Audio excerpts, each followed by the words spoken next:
Imagine you are an anointed monarch, your name spoken in prayers, your face stamped onto coins, your touch treated like history itself. And then, in a single season, the world decides you are no longer necessary. Where do you go when the throne is gone?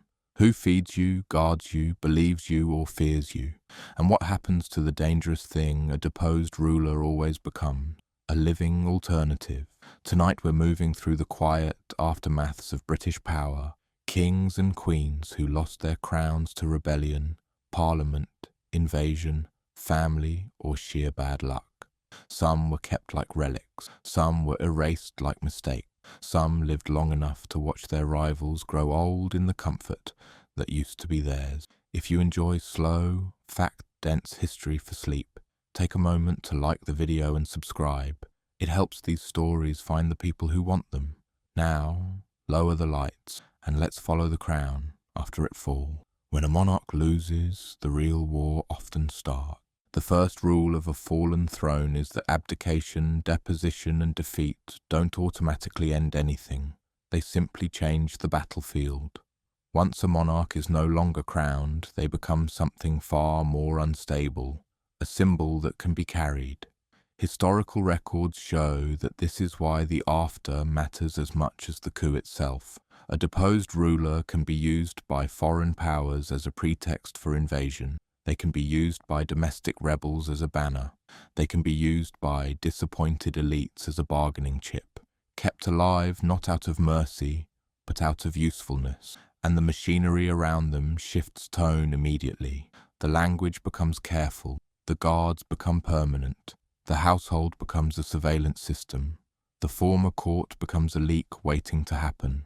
Except the strangest part is how often the victors pretend this is all normal. They write it as a tidy constitutional correction, a necessary realignment, a settlement. But the quiet truth is simpler. The old monarch's body still exists somewhere, and that fact alone can keep a country nervous for decades. And speaking of nervous countries, the next pattern is the simplest one. Capture. The capture problem: you can't uninvent a king. A monarch on the run is a headache. A monarch captured is a different kind of headache. Because now you must decide what to do with the person your whole system trained people to treat as sacred. England's medieval and early modern crises are full of this dilemma. When a king is taken, the question is never just where do we put him, it's how do we stop the future from forming around him. Sometimes the solution is speed. Remove the king from the board before anyone can rally. Sometimes it's distance. Get him out of sight, out of London, out of the places where crowds gather.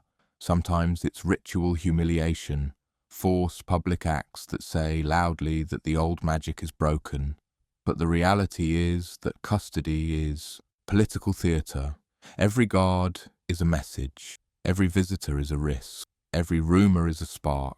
And the longer a monarch lives without a crown, the more time history has to reconsider whether the coup was justice or theft. That's why so many lost thrones end in a cell, because the cell is meant to end imagination. The cell as a constitution, imprisonment as a solution. In Britain, imprisonment becomes a grim constitutional tool long before anyone pretends it is. You can see the logic harden over centuries. If a monarch is too dangerous to release and too sacred to execute, you warehouse them. The Tower of London becomes the most famous symbol of this. But the broader pattern includes castles, manors, and guarded residences, places that look like comfort until you notice the doors don't open from the inside. Consider Edward II, deposed in 1327 after political catastrophe and conflict with the nobility. Contemporary accounts and later narratives describe confinement that ends in death under suspicious circumstances, with details that are debated and sometimes sensationalized. The key point remains: once he is no longer king, his body becomes a political problem that does not politely go away. Or Richard II, forced from the throne in 1399. He is moved, guarded, and ultimately dies in captivity. Whether the end came from starvation, murder, or illness has been argued over, but the intent of custody is unmistakable. Keep the former king from becoming a living rallying point. And speaking of rallying points, imprisonment only works if you control the story of legitimacy. The paper crown, forced abdications and legal theatre deposition is rarely presented as naked force. It comes dressed as paperwork. Again and again, the record shows the same choreography. Assemblies are called, accusations are read, statements are extracted, and a new ruler is presented not as a usurper, but as the answer to a legal question. The crown, in this telling, does not get stolen, it gets transferred. Richard II's removal is a classic case of this performance. The language of resignation and incapacity becomes a bridge between violence and legitimacy. If the king agrees, then the country can pretend it is not committing sacrilege. But the reality is that forced abdication often isn't about persuading the king. It's about persuading everyone else. It's an attempt to seal the moment so future rebellions look like treason rather than correction. And it also creates a dangerous precedent. Once you prove a monarch can be made to sign away divine authority, you've quietly admitted that divine authority wasn't the source of power after all. Which brings us to the next outcome, when paperwork isn't enough. The execution option, when the state decides to kill the symbol. Execution is the most final answer a regime can give, and it tends to happen when the victors decide that keeping the monarch alive is simply too risky. Charles I is the defining British example. After civil war, capture, negotiations that collapse, and a political climate that hardens into revolutionary certainty, the king is tried and executed in 1649. Contemporary documents make clear that this is not presented as an ordinary punishment. It is framed as justice on behalf of a nation. Except the deeper revelation is what the act does to everyone watching. Once you kill a king publicly, you are not just removing a person. You are rewriting the relationship between ruler and ruled in ink that cannot be erased. And even then, the problem doesn't vanish. Royalism doesn't die with Charles. The monarchy returns in 1660. The execution becomes a ghost that later governments handle carefully, either as a warning against rebellion or as proof that the crown is not immortal. And speaking of ghosts, the most persistent ghost is exile, because an exiled monarch can survive long enough to become a permanent foreign policy issue. Exile, as a long, slow, Civil War exile sounds soft until you examine how it works. It is not merely escape, it is a rearrangement of danger. When James II is deposed in the glorious revolution of 1688, he flees and is received in France. He does not simply retire, he becomes the centre of Jacobite hopes, backed at times by foreign power, wrapped in religious and dynastic conflict, and used as leverage against the new settlement. Official records and contemporary accounts show that this afterlife of a king lasts far beyond his own active strength. His claim passes to heirs. His supporters continue to plot. Rebellions break out in his name. Even failure doesn't end the problem. It simply turns the movement into a long tradition of grievance. The pivot is that exile can preserve legitimacy. A deposed king abroad can insist he is still king. And for people who want to believe it, distance can look like dignity. And for the government at home, exile is a constant itch. You must watch borders. You must watch letters. You must watch sermons. You must watch who drinks toasts in the wrong order. Meanwhile, not every lost throne ends in chains or flight. Sometimes it ends in something quieter and arguably more humiliating. The monastery and the holy retirement story. In earlier medieval contexts, one of the socially acceptable ways to remove a ruler was to push them toward religious life, or at least to describe their removal that way. Chronicles and later histories describe former kings taking vows, entering monasteries, or living under clerical protection. Sometimes this was genuine piety. Sometimes it was a polite cage. If you can redefine a deposed monarch as a penitent soul, you reduce the risk that supporters can frame him as a wronged ruler. But the reality is that holy retirement can be political laundering. It turns a forced removal into an act of personal choice. It lets elites say, with straight faces, that the king stepped aside for the good of his soul. And there is a darker logic underneath. A monk is not supposed to lead armies. A monk is not supposed to marry strategically. A monk is not supposed to produce heirs. Monastic life can be a form of dynastic sterilization without the mess of execution. And speaking of heirs, the next pattern is brutally practical. If the deposed monarch has children, you now have a future problem that can outlive you. Heirs as time bombs. The danger of the rightful child. A lost throne rarely stays lost when there is a plausible heir. The heir becomes a story people can tell themselves about restoration, justice, and destiny.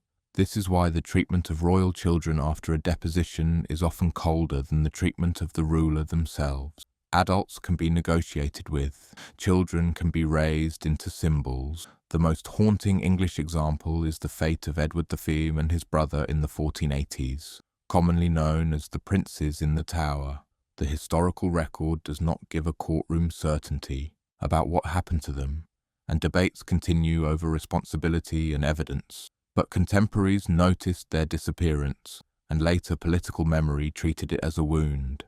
The important mechanism is clear even without complete certainty. Remove the child, and you remove the easiest rallying point. Keep the child visible, and you risk a civil war that can reignite on a single rumour. So regimes isolate heirs, marry them off strategically, keep them under watch, or, in the darkest versions of the story, make them vanish. And if you think that was only a medieval cruelty, the next pattern shows how modernity simply changes the furniture, not always the fear. The soft landing, pensions, titles, and the management of shame. Not every British loss of throne is solved with steel. Sometimes it is solved with administration. By the 20th century, the state has stronger institutions, a louder press, and a public that expects procedure. That changes what after looks like. The deposed figure may be transformed into a private citizen with a title, a residence, a stipend, and an unspoken list of rules. Edward VIII, who abdicated in 1936, becomes the Duke of Windsor. The arrangement is famous precisely because it shows the modern British method. Reduce the political threat by building a gilded box. There is status, but it is carefully managed. There is access, but it is controlled. There is money, but it comes with expectation. And the pivot is that this kind of soft landing is not purely kindness. It is risk management. It aims to prevent the former monarch from becoming a roaming microphone. It aims to stop them from gathering a rival court. It aims to keep the crown's dignity intact by keeping the scandal at a safe distance. But even in this modern version, the old rule remains. A king without a throne can still be a problem, especially when the public remains fascinated. The rumour economy.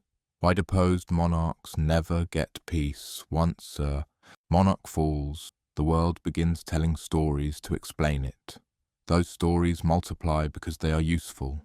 Supporters will say the monarch was betrayed, poisoned, tricked, or illegally removed. Opponents will say the monarch was monstrous, incompetent, mad, or secretly planning horrors. Neutral observers will still gossip because human beings prefer drama to administrative truth. This rumour economy becomes part of governance. Authorities try to suppress pamphlets, control printing, manage sermons, and shape official narrative. In earlier centuries, a well-placed rumour could raise an army. In later centuries, it could destabilise a government by changing public sentiment. And the deposed monarch themselves becomes a magnet for invented detail. Their meals are reported, their visitors are suspected, their health becomes political weather. If they cough, people wonder if the state is killing them. If they look well, people wonder if they are preparing to return. The reality is that a fallen crown produces a market for scandal, for prophecy, for conspiracy, for nostalgia. And speaking of nostalgia, the next pattern is one that sounds gentle but can be lethal. The attempt to turn a deposed monarch into a harmless memory.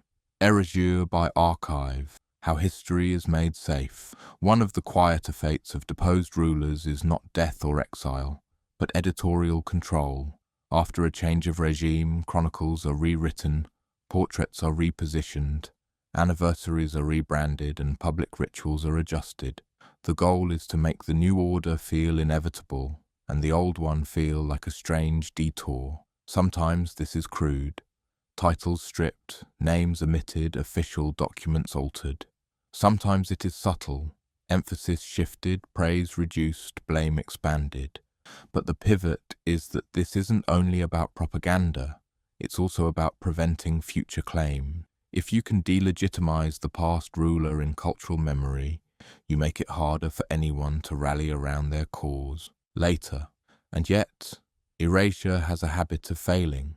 People keep souvenirs, families keep loyalties, local communities keep stories. And the more the state tries to scrub a person from the record, the more interesting that person becomes, which leads to a final twist for tonight's first stretch. Sometimes the deposed monarch is not simply removed from politics. They are turned into a moral lesson. The deposed monarch as a warning story. British history repeatedly turns fallen rulers into cautionary tales because that is one of the safest ways to talk about revolution without inviting it. Edward II becomes a story about favourites, misrule and humiliation.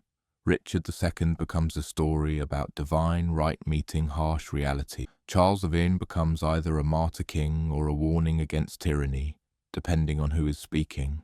James II becomes a story about religion, paranoia, and the limits of royal power.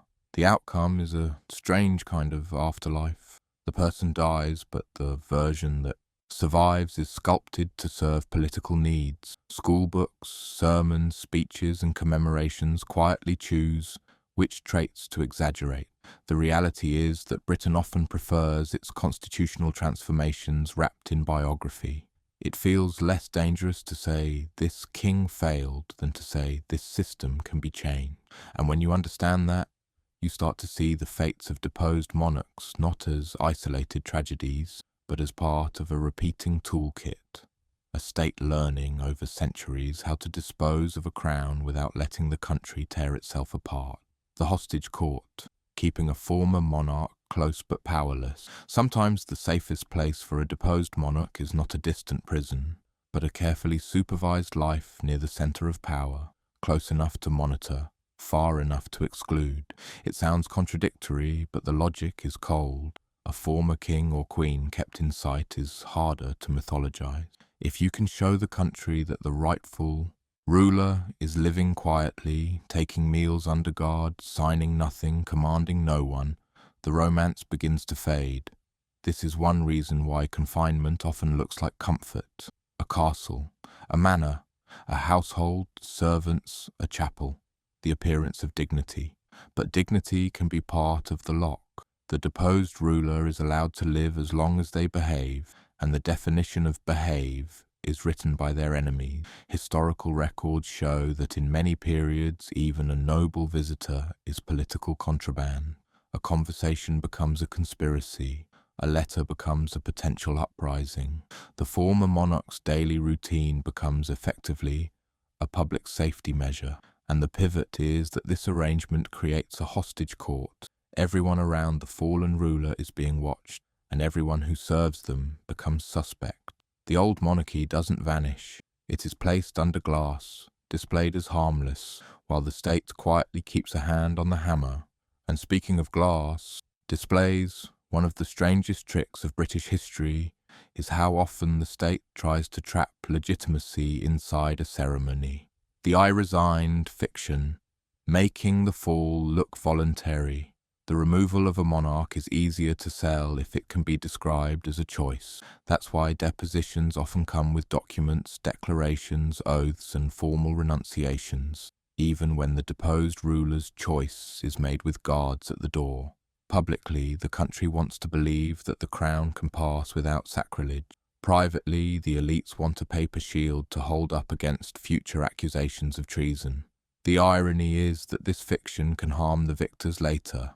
Once you create a legal pathway for resigning a monarch, you've admitted that monarchy is not purely divine. You've turned it into a job with terms and conditions. And if a king can be removed by process, then a king can be threatened by process. You can see the seeds of Britain's later constitutional monarchy In these moments, power shifting away from a person and toward a framework, but frameworks are never neutral. They are built by someone for a reason in a crisis, and crises leave fingerprints. And speaking of fingerprints, the next outcome is the messiest one. When the state is not sure how to treat a fallen monarch, different factions fight over the body.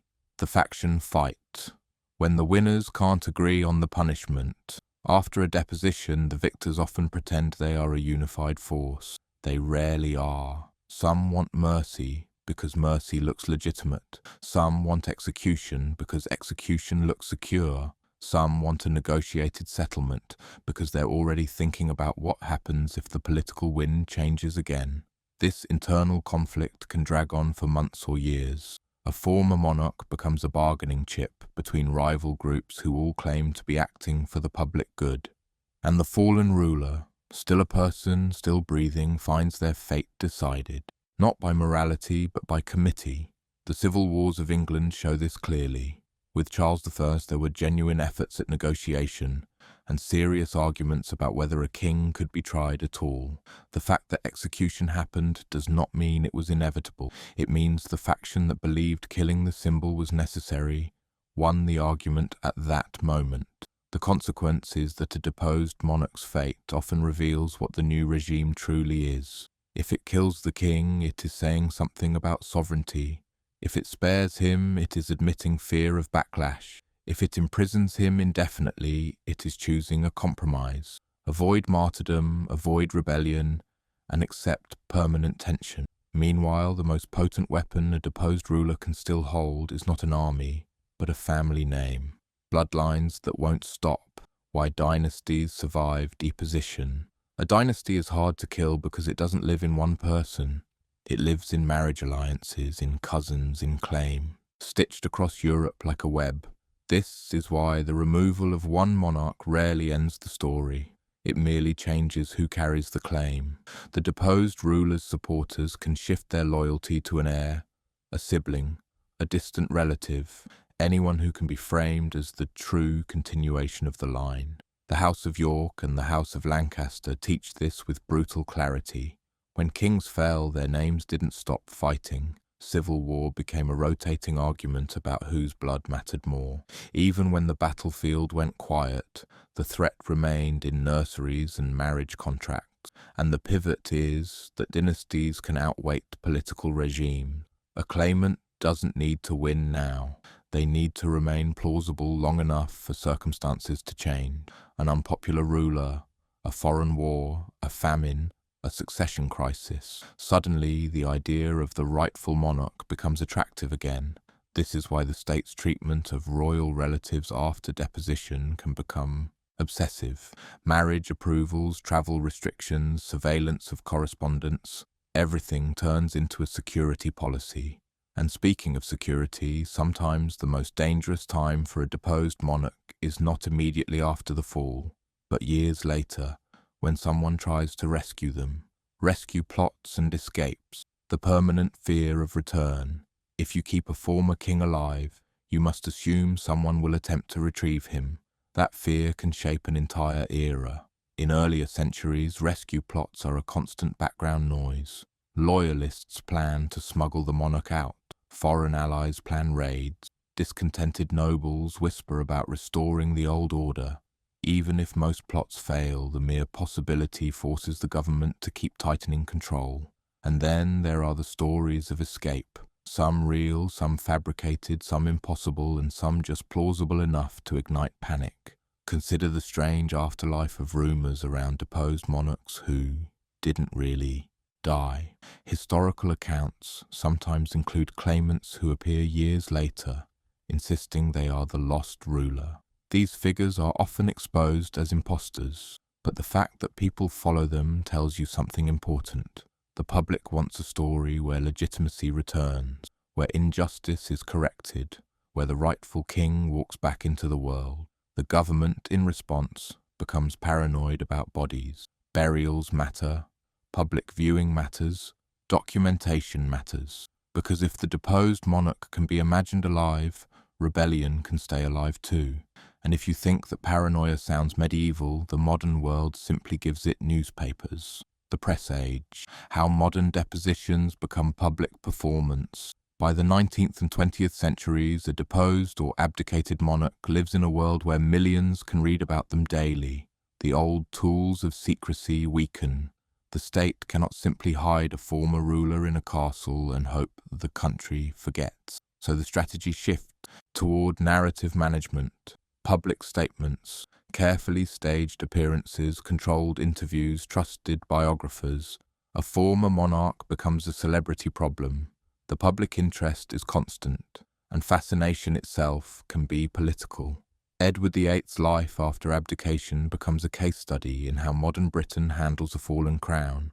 Instead of a dungeon, he receives a title and a social orbit. Instead of disappearance, he becomes a figure the monarchy must keep at arm's length. The pivot is that modernity doesn't remove the danger of a deposed monarch. It changes the way danger spreads. In the medieval world, danger travels through messengers and whispers. In the modern world, danger travels through headlines, photographs, and gossip columns. And speaking of the monarchy's management of scandal, the next outcome is a particularly British invention, the half-in, half-out existence, the liminal life, a former monarch who is never really former. The word former sounds clean. Reality is murkier. In Britain, the crown is tied to identity. Titles cling, protocol clings. People keep bowing even when they shouldn't. Foreign dignitaries remember the old status. Loyalists refuse to adjust their language. The deposed monarch becomes a person living in a gap between worlds. This liminal state is uncomfortable for everyone. For the new ruler, it's a threat, a constant reminder that the crown is not a natural law. For the public, it's confusing. Who deserves respect, and why? For the former monarch, it can be a slow psychological unraveling, because their self has been built around a role that no longer exists. Contemporary accounts of abdication and deposition often carry this undertone. The person who loses the throne doesn't only lose power, they lose the script of their life. And the consequence is that many deposed monarchs keep performing monarchy in private, insisting on forms, demanding etiquette, writing letters like commands, cultivating followers like a small court. It is both pathetic and dangerous depending on the moment. And if you think that performance is always a personal quirk, remember that royal symbolism is a weapon. The state knows it too. The symbol war, coins, portraits, and the control of legitimacy. When a monarch falls, the regime has to remake everyday reality. That means changing the symbols that ordinary people touch. Coins, seals, official documents, oaths, church prayers, public proclamations, even the calendar of public celebration. These are not decorative details, they are the infrastructure of loyalty. Historically, one of the fastest ways to announce a new ruler is to flood the country with their name and face. Meanwhile, the old ruler's symbols are quietly retired, portraits are taken down, royal arms are replaced, the language of authority changes. The pivot is that these symbolic shifts are both practical and psychological. They tell the population, this is normal now. They also tell potential rebels, your king is not coming back. But symbols can be contested. Loyalists keep old coins, they toast old names, they display hidden portraits. The more dangerous the memory, the more likely it is to be preserved as contraband. And speaking of contraband, the next section is about the oddest thing a deposed monarch can become, a saint or a martyr. The Martyr Factory, how a dead king can outpower a living one. Killing a monarch solves one problem and creates another. A dead king cannot lead an army, but he can haunt a nation. He can become a symbol of unjust suffering. He can be woven into religious narratives. He can be used by opponents to delegitimize the new regime. Charles I becomes an extreme example of this. After his execution, royalist culture develops a martyr story that influences memory for generations. The cult-like reverence around his death shows the danger. By executing the king, the regime gave its enemies a perfect image. an anointed figure suffering for his crown. The state's dilemma becomes clear: leave the king alive and risk rescue plots, kill him and risk creating an immortal symbol. The choice depends on what the victors fear more, an army or a story. And stories in Britain can last longer than armies. Meanwhile, not every deposed monarch becomes a martyr by dying. Some become martyrs by suffering, slowly, publicly, in captivity. The slow punishment, humiliation as a governing tool. Humiliation is cheaper than execution and sometimes more effective. A deposed monarch can be stripped of titles, forced to surrender regalia, compelled to acknowledge the new order, or made to live in reduced circumstances. Each indignity is a public lesson. The crown is not indestructible. The ruler is not beyond reach.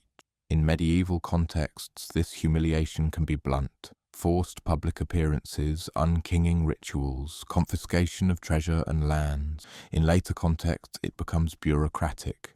Removal from state documents, limitation of income, restrictions on travel, but the pivot is that humiliation isn't just punishment. It is an attempt to break the monarch's symbolic power. If people stop seeing the former ruler as majestic, they are less likely to risk rebellion for them. Except humiliation can backfire. It can make the fallen monarch look sympathetic. It can make the new regime look cruel. It can generate the very nostalgia it was meant to crush. And if you think that sounds like a delicate balance, it is, especially when the deposed monarch is a woman, because the scripts around female power add another layer of risk. Queens who lose, gender, legitimacy, and the extra cruelty of deposition. Queens who lose the throne often face a double judgment: political failure and moral scrutiny. Their bodies, marriages, fertility, and sexuality become part of the propaganda war in a way that male monarchs experience differently. Mary, Queen of Scots, is not a British monarch in the English sense, but her story becomes inseparable from English politics and the fate of crowns. After her forced abdication as Queen of Scots and her flight into England, she is held in custody for years and ultimately executed in 1587 under Elizabeth III's government, framed as necessary for security. The deeper pattern matters. A rival queen becomes an existential threat, not because she commands armies in person, but because her claim can be used to justify rebellion, and because her existence is a living rebuke to the reigning queen's legitimacy. Mary's captivity shows how long and elaborate these after-arrangements can be. Years of confinement, networks of surveillance, political trials, and the constant fear that one successful plot will transform the prisoner into the center of a new regime. And speaking of plots, the more time passes, the more often deposed monarchs become entangled in foreign strategy. Foreign hands on British crowns, deposed rulers as international. Weapons, Britain's islands do not isolate it from Europe. They tie it into Europe. Deposed monarchs are often hosted, supported, or exploited by foreign rulers who see an opportunity. A claimant can serve as a justification for invasion, a pressure point in negotiations, or a way to destabilize a rival without direct war. James II's exile in France is again a classic case. His presence in a powerful Catholic court matters, not just for British domestic politics, but for European geopolitics. He is a piece on a larger chessboard of religion, alliances, and war. The pivot is that foreign support can keep a deposed monarch alive politically, even when their domestic base has weakened. It can finance plots, supply ships, and produce endless rumours of imminent return. For governments in London, this means that dealing with a fallen monarch is never purely internal. It affects treaties, diplomacy, and military planning. A former king abroad is a constant possibility that must be contained, sometimes by negotiation, sometimes by espionage, sometimes by sheer intimidation. And if you think intimidation is only aimed outward, remember that Britain has always been skilled at intimidating its own people too, especially through the law, the legal net, attainder, treason, and the criminalization of loyalty. After a deposition, loyalty becomes a crime. One of the most powerful tools is the legal concept of treason. expanded and applied to ensure the new regime can punish those who continue to treat the old monarch as legitimate. This includes not just armed rebellion, but correspondence, financing, harbouring, even speaking in certain ways. Bills of attainder in particular can be devastating, stripping people of property and rights without the protections of ordinary trial. These mechanisms allow the government to crush networks of support around a deposed monarch. The pivot is that this doesn't only target the old ruler, it targets the social ecosystem that could restore them. Nobles, clergy, merchants, soldiers, anyone with influence becomes vulnerable if they waver in allegiance, and the consequences can reshape entire families for generations. Estates confiscated, titles extinct, bloodlines broken economically even if they survive biologically. Rebellion becomes not just dangerous but financially suicidal. But the legal net, like all nets, has holes, and through those holes slip the persistent supporters, the ones who keep a claim alive through ritual and memory. The underground loyalists, toasts, songs, and secret ceremonies. Not every royalist fights with swords. Many fight with habit. Jacobite culture shows how loyalty can survive as social ritual. Coded toasts, disguised symbols, songs that carry political meanings, gatherings that blur between celebration and conspiracy. Even in periods when active rebellion is crushed, cultural loyalty can keep the idea of restoration warm. The pivot is that the state understands this. It watches pubs, churches, and printers. It monitors who associates with whom. It treats culture as an early warning system, because culture is where political desire forms before it becomes action. This is why deposed monarchs, especially those in exile, often continue issuing proclamations, maintaining court rituals abroad, and cultivating a sense of continuity. They are feeding the underground with legitimacy, like a slow-burning wick. And speaking of wicks, sometimes the flame goes out not with execution, but with time. Some monarchs lose the throne and simply fade. The quiet end. Deposed monarchs who die as private people. Not every fallen crown ends with a dramatic death. Some deposed rulers survive long enough to become a footnote, living in reduced status until age or illness ends the story. This outcome is, in some ways, what the victors hope for. A former king who dies quietly has less potential as a martyr. A queen who dies in domestic obscurity is less likely to ignite rebellion. The state can breathe, but the reality is that quiet endings still produce political management. Funerals become questions, public or private, honours or none. Burial location becomes political geography. Even the inscriptions on tombs can become contested. And sometimes the quiet end is not entirely quiet. A former monarch's death can trigger renewed rumours. Poison, murder, secret plots. The country's old habit returns. If a king falls, people assume someone pushed. And if you think that's paranoia, remember that sometimes it was justified. The next pattern is the one historians tread carefully around. Suspicious deaths in captivity. Deaths that never stop being argued about. British history contains several royal deaths that invite debate. And those debates are not just academic. They are part of the politics of legitimacy. Edward II's death after deposition is one of the most discussed, partly because later accounts add lurid detail that may reflect propaganda, invention, or symbolic storytelling rather than reliable fact. Richard II's death in captivity also carries uncertainty about method, though the fact of his confinement and the political utility of his death are widely recognised. The key is not to pretend certainty where the evidence does not allow it. Contemporary sources can be biased. Later chroniclers can exaggerate. Political enemies have incentives to invent horrors. Loyalists have incentives to invent martyrdom. But the pivot is that uncertainty itself becomes useful. A death that cannot be fully explained creates a permanent shadow. It allows each faction to tell the story it prefers. And in that way, the deposed monarch continues influencing politics long after their body is gone. Meanwhile, one of the most distinctly British endings is neither prison nor exile. It's the constitutional deal. The state settles the crisis by designing rules to prevent it happening again, at least in the same way. The settlement, after the storm, making deposition into a system.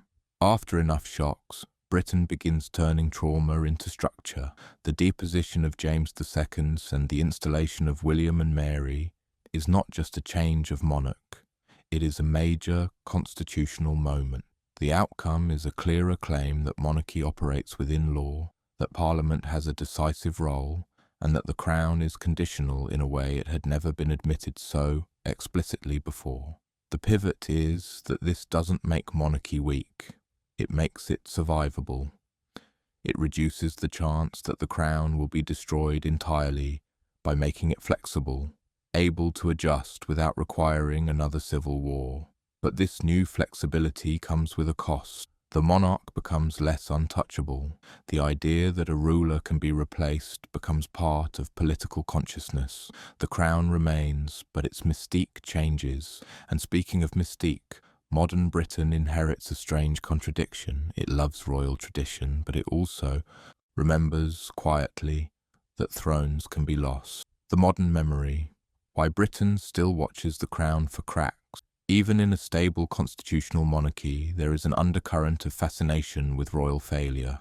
Britain has centuries of precedent for what happens when the crown becomes unpopular, politically dangerous, or personally scandalous. Abdication in the modern world becomes the acceptable method of avoiding deposition.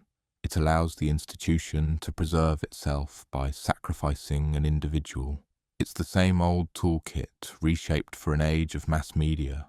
The public may not speak in the language of usurpation anymore, but it still senses the logic. The monarchy must remain useful, respectable, and symbolically intact, or it risks becoming a historical relic rather than a living institution. And that is why stories of deposed monarchs remain so compelling.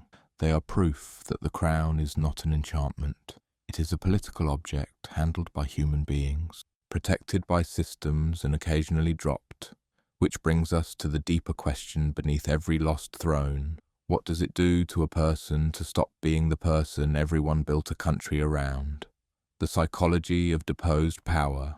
Who are you without the crown? A monarch is raised in a world where almost everything reinforces inevitability. Tutors, courtiers, rituals, titles, architecture. Everything tells them the crown is their natural state. When they lose it, they lose more than authority. They lose meaning. They lose the social reflex that made rooms fall silent when they entered. They lose the myth that their life was part of a larger cosmic story. Some deposed monarchs respond with bitterness and plotting. Some respond with spiritual retreat. Some respond with denial, continuing to behave as if still crowned. Some respond with collapse. Contemporary accounts, letters, and later memoirs suggest that the fall can be psychologically devastating even for rulers who were ruthless in power, because the throne is not just something they sit on. It is the frame through which they understand reality. And here is the quiet revelation. This is why states fear deposed monarchs, not only because they might return, but because they might behave unpredictably. A person stripped of destiny can become desperate. Desperation can create plots. Plots create executions. Executions create martyrdom. And the cycle begins again. The case study. Thread, a walk through Britain's most famous fallen crown. History can explain patterns, but patterns become real when you watch a single person walk through them. So for a while we'll stop hovering above the timeline and move along it, one dethroned figure at a time, listening to how the same old problems repeat with different costumes. Sometimes it's a king whose authority dissolves because his allies turn into enemies. Sometimes it's a child whose crown exists more on paper than in power. Sometimes it's a queen whose claim becomes a threat simply because she exists in the wrong place, at the wrong time, with the wrong religion wrapped around her name. And in nearly every case, the question after the fall is not, who were they? But what can they still do? Because to a new regime, a deposed monarch is never just a person. They are a dangerous option, waiting. So let's start where England learned, in the rawest way that a king could be removed and the sky would not crack open. Edward II. Deposition, confinement, and the problem of a living king. Edward II's reign collapses into one of the earliest English examples of deposition as something more than a whispered threat. Political conflict hardens around his rule, his relationships, and the resentment of powerful elites who feel locked out of influence. The details are tangled in faction, war, and scandal, but the shape is clear. A king loses the support that makes kingship real. By 1327, Edward is forced from the throne in favour of his son. Edward III, with the machinery of noble authority and political pressure, doing what armies alone can't always do, turning the king into a prisoner while still alive. He is moved and guarded, held under conditions designed to prevent rescue and prevent public contact. The pivot is that the state cannot simply retire a medieval king the way a modern institution might retire a leader. There is no accepted cultural category for ex-king that feels safe. If he is alive, he can be restored. If he is restored, everyone involved in the deposition is suddenly a traitor. Accounts of Edward's death are famously disputed and sometimes sensational. Some narratives describe murder, some suggest illness or other causes. Some later traditions fixate on lurid methods that may tell us more about propaganda and storytelling than about certainty. What matters historically is that he dies in captivity, and that his death is politically convenient for the new order. The consequence is a grim lesson that echoes forward. The longer you keep a deposed monarch alive, the longer you live with the risk that they will become the centre of rebellion. In Edward's case, the problem is solved by death. But every future regime watches the same dilemma unfold, and each one hopes it can find a solution that looks less like a crime and more like stability. And speaking of stability bought with confinement, the next fallen king shows how the state learned to wrap force in legal theatre. Richard II. The documentary deposition and a king who dies off stage. Richard II's fall is one of England's most influential rehearsals for later constitutional language. He is removed not simply by battle, but by a process that tries to look like a lawful transition. Accusations, declarations, and the careful presentation of abdication as something close to consent. When Henry Bolingbroke returns from exile and gathers support, the crisis moves fast. Richard is captured, and what follows is a performance designed to make the handover of power feel inevitable rather than violent. The realm cannot afford to admit that the crown is just a prize for whoever can seize it, so it insists, loudly, that this is a correction, not a theft. Richard is imprisoned, moved away from the public eye, and then he dies. The exact circumstances of his death have been argued over for centuries. Some accounts suggest starvation, perhaps forced or chosen. Others hint at murder. Others leave the door open to illness. The record is not a neat verdict, but the political utility is unmistakable. Once Richard is dead, a restoration becomes harder to organise around a breathing centre. And then comes one of history's recurring aftershocks, rumours that he survived. Stories appear of Richard living on, hidden, rescued, or replaced by a double. Whether these stories were sincere belief, deliberate propaganda, or desperate hope, they reveal something important about the psychology of deposition. People want the old legitimacy to remain possible. They want the story to be reversible.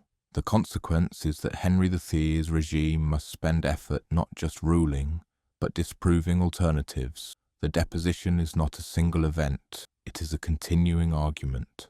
Richard's death does not end it. It merely shifts the argument into the realm of memory and rumour, where it can linger without needing proof.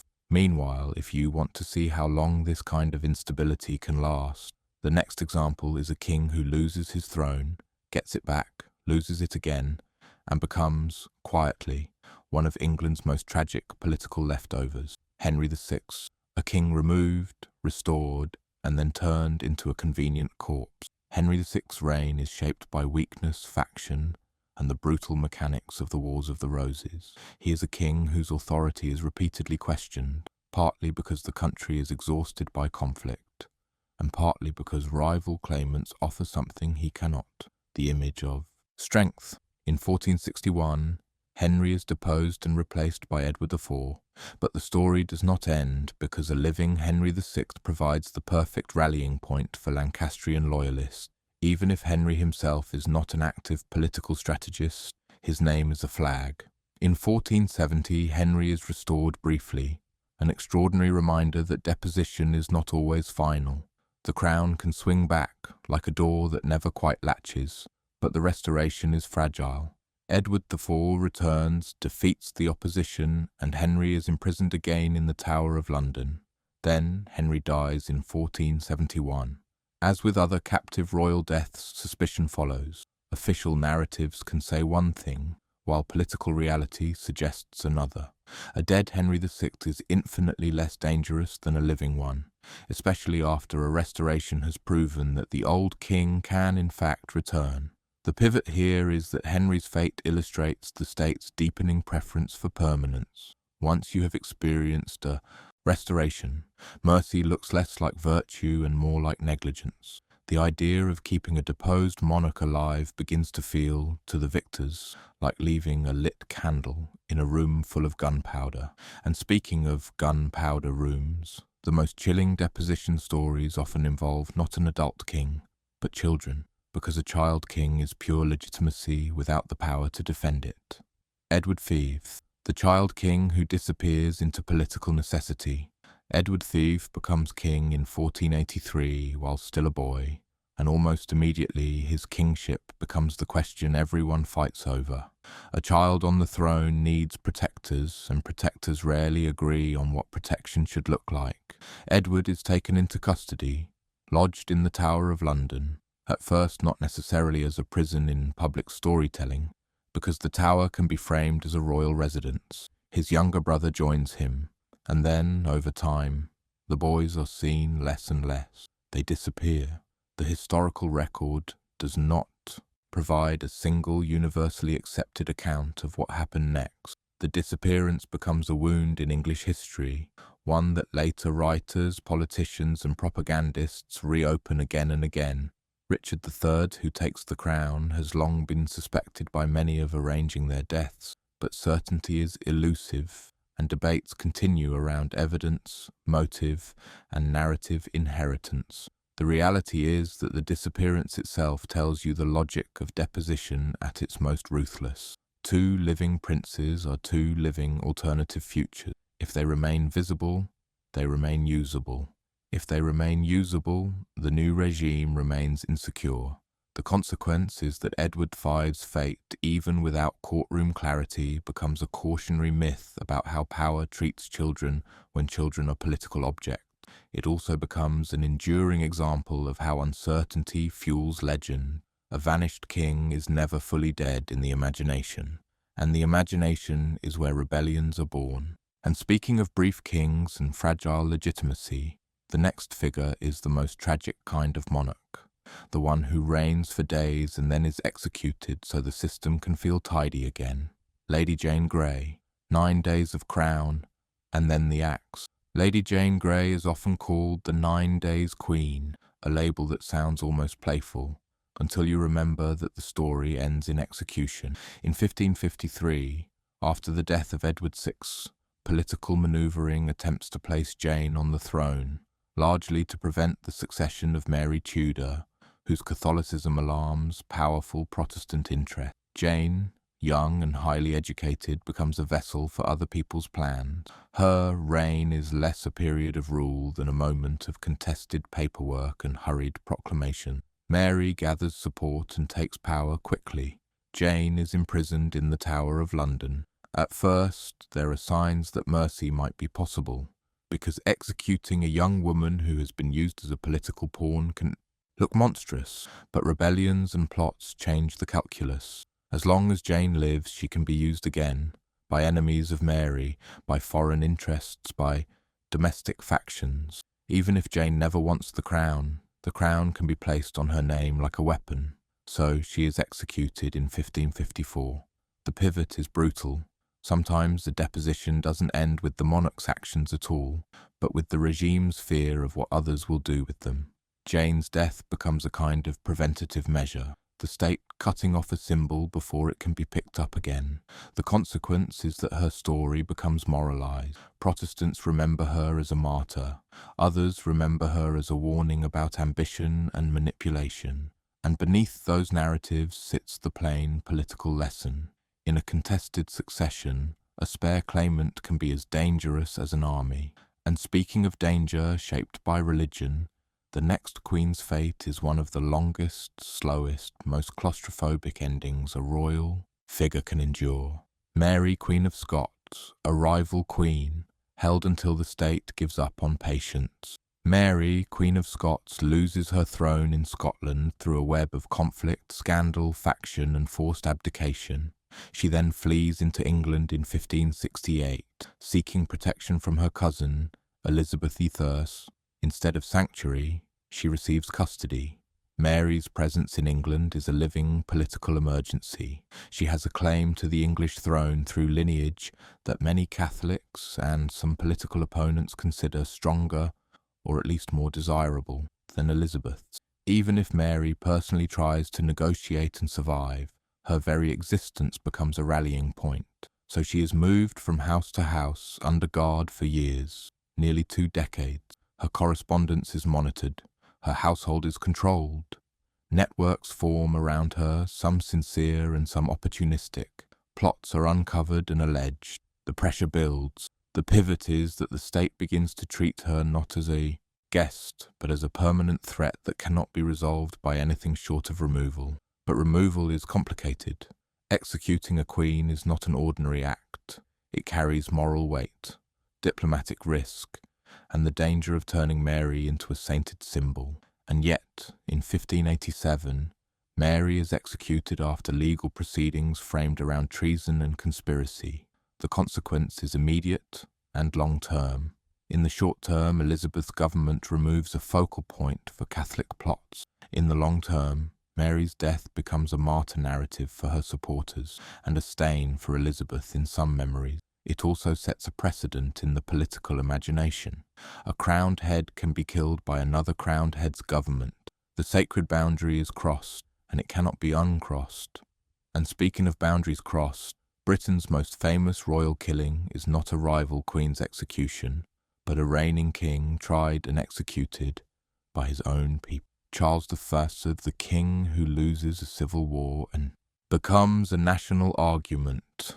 Charles II's story is not just the fall of a monarch. It is the explosion of a political system into civil war, and then the attempt to rebuild legitimacy from the ruin.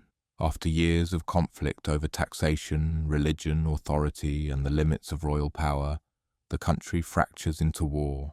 Charles is defeated, captured, and negotiated with. He is moved, guarded, and watched, and through it all, the central problem remains. What do you do with a king who will not accept the limits the victors demand? The revolutionary answer is trial. Charles is tried by a court established by his opponents, and in 1649 he is executed. The act is framed as justice and necessity, but even in its own moment it is shocking, because it turns a king into a subject of law enforced by others. The pivot is that execution does not end the monarchy's claim on the imagination. If anything, it intensifies it. Charles becomes, for many, a martyr. For others, he becomes proof that kings can be held accountable. The same act produces opposite meanings, and those meanings remain politically useful for centuries. The consequences are enormous. The monarchy is abolished, and England becomes a republic in name under a shifting arrangement of power. But the crown's absence does not create peace. New factions form. New conflicts emerge. The country learns that removing a king does not remove the human appetite for authority. It just changes who gets accused of tyranny. And in 1660, the monarchy returns with Charles II in a restoration that quietly acknowledges a haunting truth. You can execute a king and still end up with a king again. And speaking of restorations, the next monarch's fall proves that Britain eventually learned to remove kings without killing them, by turning deposition into a legal settlement and exile into a managed problem. James II, the glorious revolution and the exile that lasts generations. James II's reign is shaped by fear of Catholics, absolutism in a kingdom with strong Protestant identity and a parliament increasingly unwilling to be treated as decorative. When political tension peaks and a Catholic heir is born, the crisis sharpens into something existential for many elites. If the succession continues, the country might be permanently reshaped. In 1688, William of Orange is invited to intervene. James's support collapses and he flees. The crown passes to William and Mary, framed not as usurpation, but as settlement. The pivot is that James is not executed. He is exiled, received in France, and immediately becomes a political symbol that will not stop causing trouble. Jacobitism grows around his claim and the claims of his heirs. Rebellions erupt in 1715 and 1745, among other plots and smaller uprisings. Toasts are drunk, letters are written, alliances are imagined. Foreign powers periodically consider using the Jacobite claim as a lever against Britain. The consequence is that James II's fall demonstrates how exile can extend a throne's ghost far beyond one lifetime. James dies abroad, but the cause continues. His son and then his grandson become claimants in the minds of supporters, even when the practical chance of success dwindles, and the British state responds with a mixture of surveillance, military force, and legal suppression. The country learns to manage the threat of a lost monarch not through one decisive act, but through decades of containment.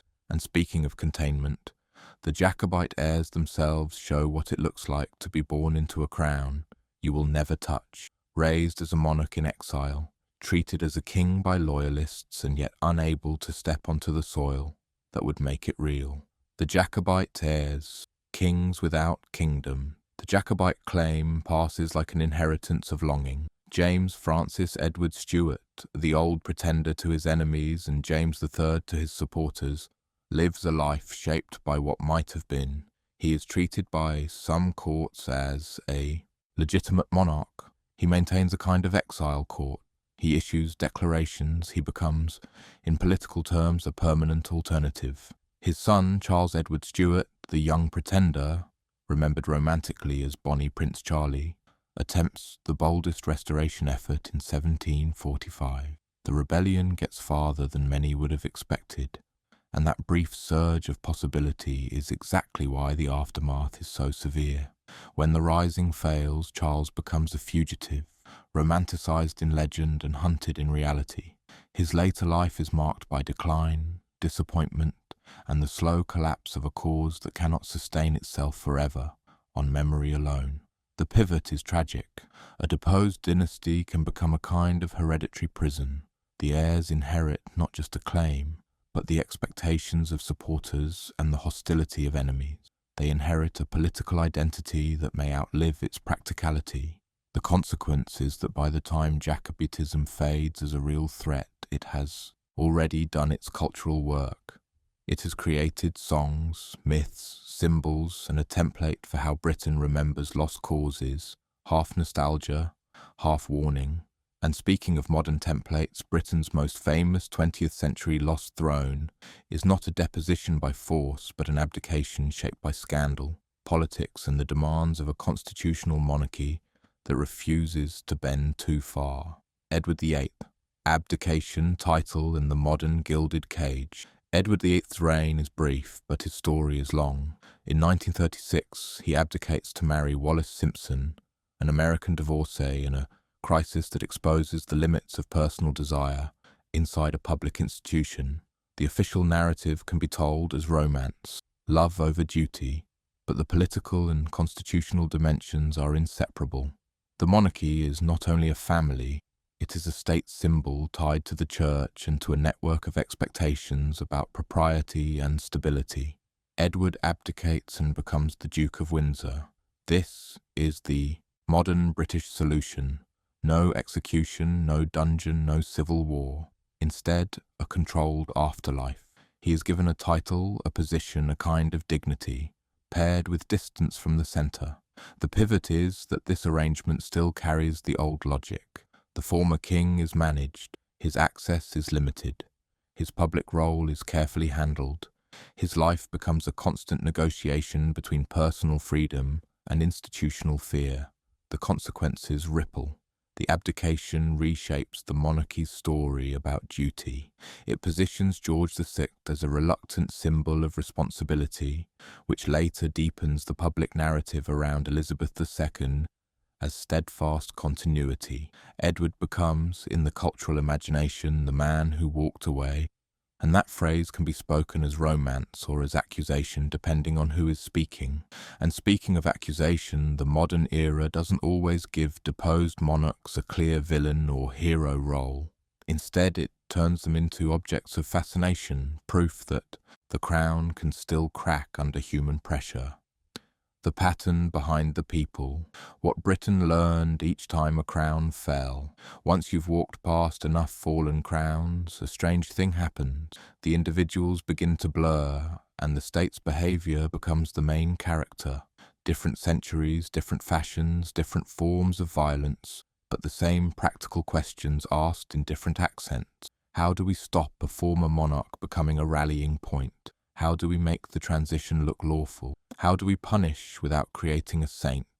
How do we contain the story? Britain's answers evolve over time, but they don't change in spirit. They become more bureaucratic, more public relations-minded, more procedural. Yet the old instincts remain. Control the body, control the narrative, control the heirs. And if you cannot control those things, remove them.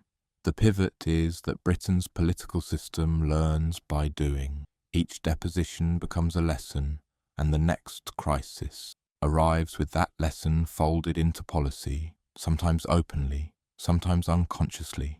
Even the very idea of constitutional monarchy, as it develops, is partly a survival mechanism, a way of ensuring the crown can be adjusted without having to be shattered. So let's name the recurring lessons clearly. The toolkit Britain built out of uncomfortable experience. Lesson 1. A deposed monarch is more dangerous alive than dead, until they are dead.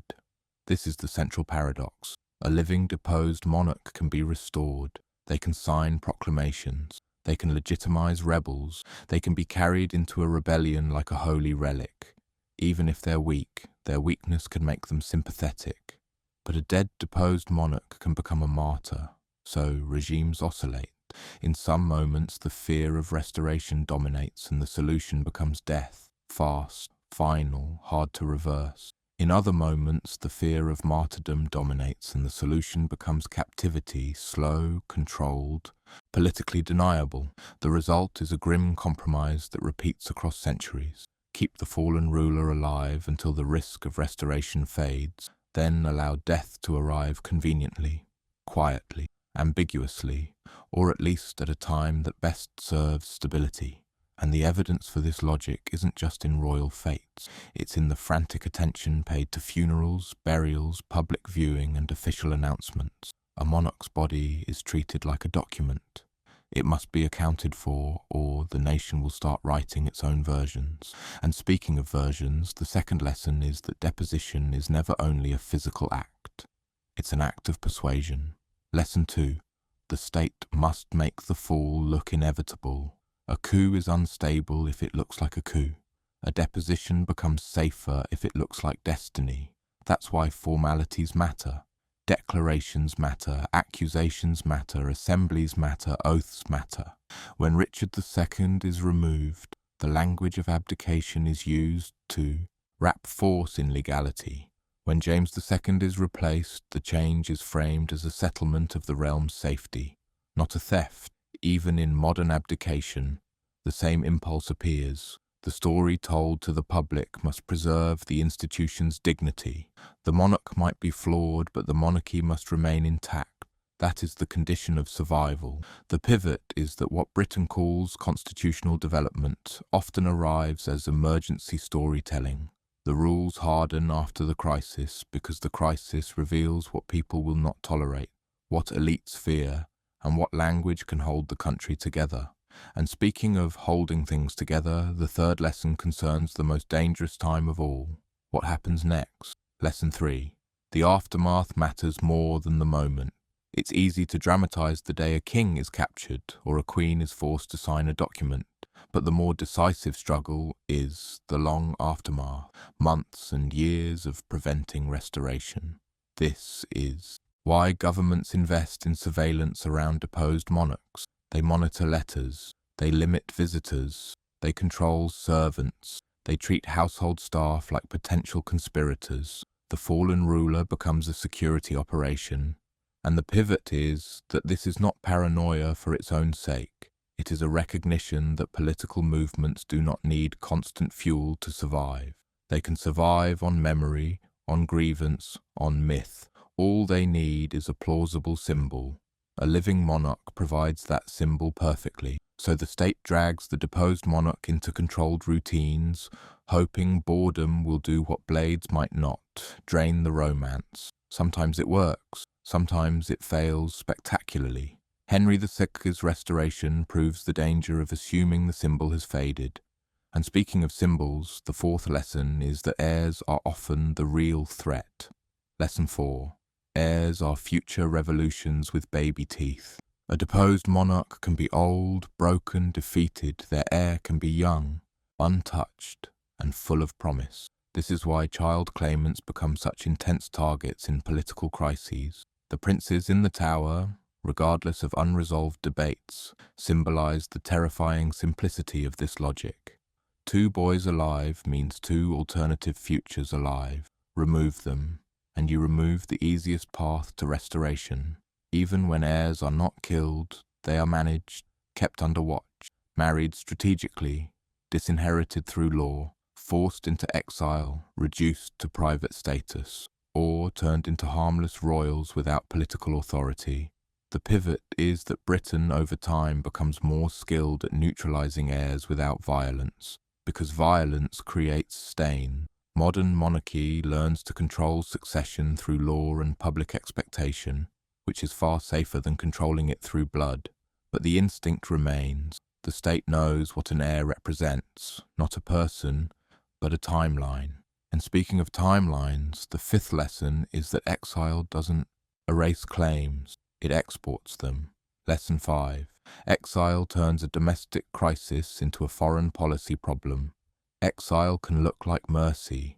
Often it's just the relocation of danger. James II in France is a perfect illustration. He becomes a tool foreign powers can pick up when convenient.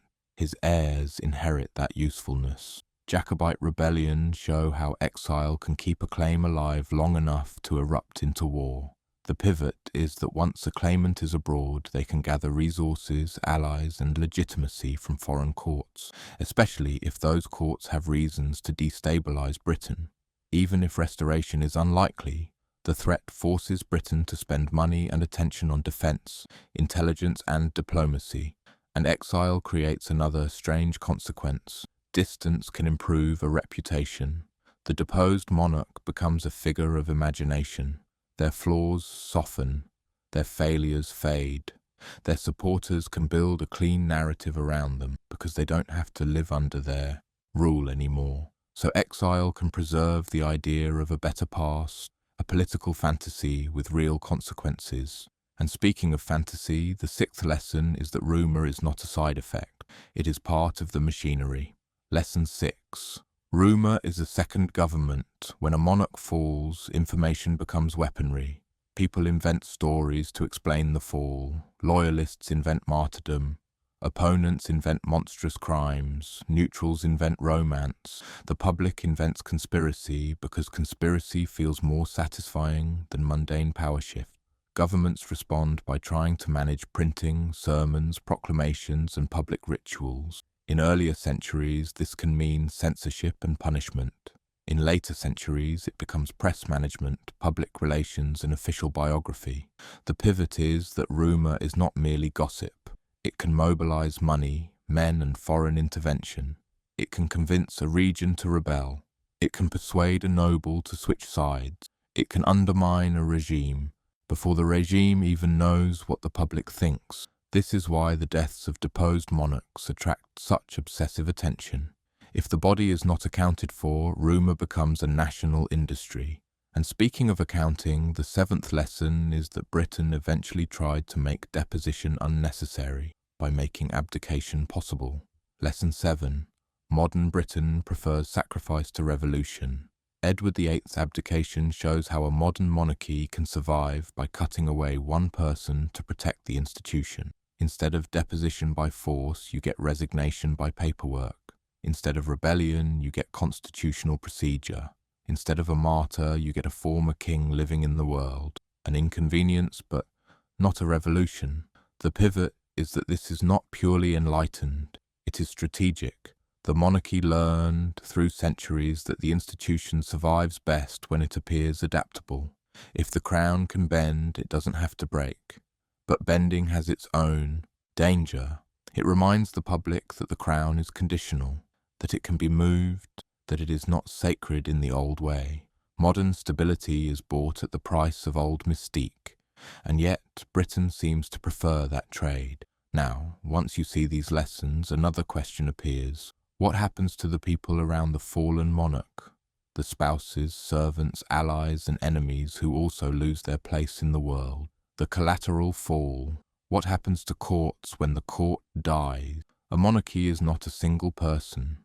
It is a network. When the centre collapses, the network suffers. Courtiers who tied their fortunes to the fallen ruler can lose land, titles, incomes, and lives. Servants can be interrogated, imprisoned, or bribed into spying. Families can be ruined financially and socially. Religious allies can be targeted. Political factions can be purged. The pivot is that a deposition is often followed by a reshuffling of the elite, because that is the point. The victors want not only the throne, but the resources that orbit it. This is one reason why many depositions are followed by legal actions like attainder and confiscation. It's not just punishment, it's redistribution. The new regime rewards its supporters with the bones of the old one. And in some cases, the collateral damage becomes more significant than the monarch's own fate, because it creates the resentments that fuel future conflict. A deposed king's supporters have reasons to keep fighting. Their survival depends on it. And speaking of survival, there's one more quietly important pattern. Sometimes a deposed monarch doesn't simply lose a throne. They lose their identity in the historical record, because the new regime decides to write them as a mistake. The memory clean-up, how Britain tries to make some monarchs disappear. Britain's historical memory is crowded with names, yet some names feel oddly faint. This is not always an accident. After a deposition, the state and its cultural organs can downplay the fallen ruler's achievements, exaggerate failures, and reshape public narrative to make the new order seem natural. Chroniclers choose what to emphasize. Clergy choose what to preach. Officials choose which documents become visible.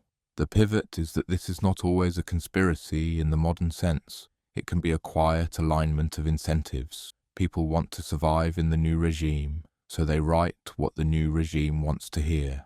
Over time, those writings become the record. This is why some deposed monarchs become caricatures, fools, tyrants, weaklings, because caricature is safer than complexity. Complexity invites sympathy. Sympathy invites doubt. Doubt invites instability. And yet the very act of trying to erase a monarch can keep them alive. Mystery feeds fascination. Debate feeds attention. The past resists being made tidy, which brings us gently toward the ending. If the crown can fall so often in history, why does it still feel permanent now? Why the crown survived its own failures? The British monarchy survives not because it never collapses, but because it repeatedly learned how to be rebuilt. Each crisis taught it something about where the limits were. It learned that absolute claims provoke resistance. It learned that religion can fracture loyalty. It learned that Parliament, in practice, could decide succession. It learned that public perception matters. It learned that the monarch's personal life, once private, could become a constitutional problem. The pivot is that survival often required sacrifice. Sometimes the sacrifice was brutal. A king dead in a cell, a queen beheaded, heirs vanished. Sometimes it was constitutional. A monarch reduced in power, turned into a symbol rather than a ruler. Sometimes it was personal, an abdication to preserve the institution's image. Britain did not glide into stability. It stumbled into it, bleeding, arguing, rewriting, and occasionally panicking. The calm, modern image of monarchy is built on centuries of moments when calm did not exist. And now, with all of that in mind, we can close the loop. The question wasn't only what happened to monarchs who lost the throne. The deeper truth is what happened to Britain when it learned that thrones could be lost. When you follow Britain's fallen monarchs, you end up in a quieter place than the battlefield and a darker place than the coronation. You end up in guarded rooms, in letters read by strangers, in titles that sound grand but function like fences. You end up in exiles where a king eats dinner under someone else's roof, practicing dignity the way a person practices a language they no longer speak in public. You end up with lives that prove the crown is not a supernatural object at all, but a political one, kept in place by agreement, fear, habit, and storytelling. And that's the uncomfortable comfort of the whole journey. A monarch can lose the throne in a single season, but the country doesn't stop reacting when the crown falls. It rearranges itself around the absence. It makes rules. It makes myths. It tries to make the event look inevitable, because inevitability is the only thing that makes people feel safe. The king dies in custody. The queen becomes a martyr. The heir becomes a rumour. The exile becomes a foreign policy headache. The scandal becomes an abdication. Different centuries, same problem. The state must prevent the past from returning. So if you remember anything from tonight, let it be this. Britain didn't keep the monarchy by avoiding collapse. It kept it by learning how to manage collapse, how to contain it, explain it, and when necessary, cut away the person to save the institution. The fallen monarchs are the shadow history of the crown, the proof that the throne is not a rock, but a balancing act. And as you drift off, you can imagine the echo of those lost crowns, footsteps in stone corridors, the soft scratch of quills writing, renunciations, the distant sound of a crowd celebrating a new ruler, while somewhere, behind guarded doors, the old one is still breathing.